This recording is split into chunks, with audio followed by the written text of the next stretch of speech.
Gikabalakan sa pipila ka Davaoenyo ang giingong nagkatag karon sa social media nga bag-ong virus kon international health concerns. Apan DOH dunay pagpaklaro. Atong sayron sa live report ni Jandy Esteban. Jandy.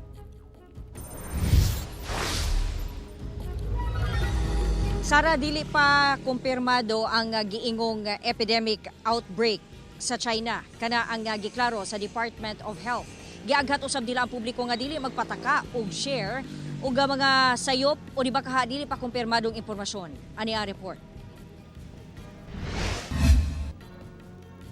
Usa ang hotel sales manager nga si Jessie Magbanwa sa mga nakakita sa post online kalabot sa kuno epidemic outbreak sa China tungod sa mga gikahadlokang sakit. Nabalaka daw siya kay basin doon na nasay mahitabong lockdown sa nasod sama sa COVID-19 pandemic niadtong 2020 nga makaapekto sa iyang trabaho.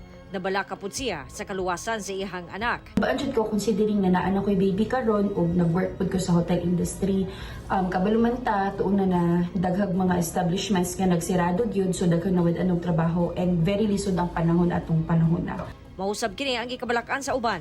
I actually came across it through TikTok, and when I read through it, I'm actually a bit scared because since the pandemic and the effect it left on us even up to this day, I don't really think we can afford any lockdown. Upon reading sa giingon nila nga post, na-alarma gyud tungod sa nahitabo previously during COVID-19 nga na-lockdown ang entire country. It brings back so much memories from the year 2020 where everything was closed, and we also have the difficulty to hang out with our loved ones, and also our best response for that is for us to be prepared.